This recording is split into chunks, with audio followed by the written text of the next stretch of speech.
Hello guys, আসসালামু আলাইকুম। কেমন আছেন আপনারা সবাই? আশা করি ভালো আছেন। আজ আপনাদের জন্য নতুন একটা ডিজাইন নিয়ে আসছি। অনেক সুন্দর এবং সেলাই খুবই সহজ। আপনারা চাইলে এই ডিজাইনটি যে কোনো টেবিল ক্লথ বা রুমালে সেলাই করতে পারেন। বরাট সেলাই দিয়ে আমি সেলাইটা করে নিচ্ছি। 4 তার সুতা নিয়েছি, 2 তার সুতা নিয়েছি, ডাবল করে 4 তার হয়েছে। আপনারাও এভাবে সেলাই করতে পারেন। আপনারা চাইলে আরো কম সুতা নিতে পারেন। আমি এই সেলাইগুলো লাচি সুতো দিয়ে করছি। আপনারা যে কোনো সুতো দিয়ে করতে পারেন, লাচি বা পান্ডি, যে কোনো সুতা। আমি বিশেষ করে লাচি সুতো দিয়ে সেলাই করছি, কারণ লাচি সুতোর সেলাইগুলো খুবই সুন্দর হয় আর দেখতে অনেক সুন্দর লাগে। আমি প্রথমে ফুলগুলো সেলাই করে নিচ্ছি। ফুলগুলো ভরাট করে তো দেখেন অনেক সুন্দর এবং সহজভাবে ভরাট করা যায়। আমিও করে নিচ্ছি, আপনারা এভাবে করে নেবেন। আর ফুলটা চাইলে আপনারা যে কোনো বিছানার চাদর বা রুমালে বা টেবিল ক্লথে সেলাই করতে পারেন, দেখতে খুব ভালো লাগবে। আমি এভাবে সেলাই করে নিচ্ছি, আপনারাও এভাবেই সেলাই করে নেবেন। আমার গলাটা একটু বসে গেছে, তাই কথা ক্লিয়ার হচ্ছে না।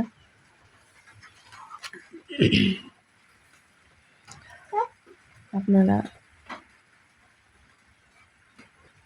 যে যেখান থেকে দেখছেন আমার ভিডিওটি একটু লাইক কমেন্ট করে পাশে থাকবেন। আর ইউটিউব থেকে দেখে থাকলে সাবস্ক্রাইব দিয়ে করে রাখবেন, আর পেজ থেকে দেখে থাকলে ফলো দিয়ে রাখবেন। এখন দেখেন আমি ডালগুলো সেলাই করে নিচ্ছি। ডাল ফুট দিয়ে এগুলো এই ফুটগুলোকে আমার ডাল ফুট বলে থাকে। আপনারা কী ফুট বলেন কমেন্টে জানাবেন। খুবই সহজ ফুটটা। এই যে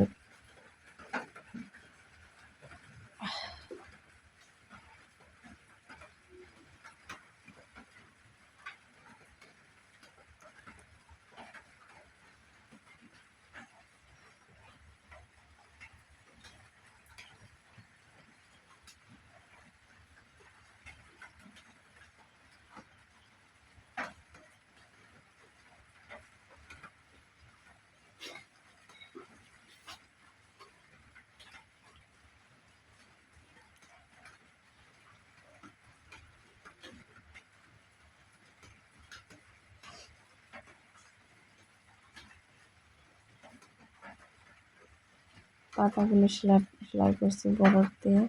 আপনারা এভাবে ভরাট করে নিতে পারেন। ভরাট করলে খুবই সহজ এবং দেখতে সুন্দর লাগে। একটু মোটা সুতো দিয়ে করবেন, দেখতে আরও খুবই সুন্দর লাগবে। এই যে আমি সেট সুতো দিয়ে এই পাতাগুলো সেলাই করেছি। আপনারাও চাইলে সেট সুতো বা যে কোনো এক কালার সুতো দিয়ে সেলাই করতে পারেন।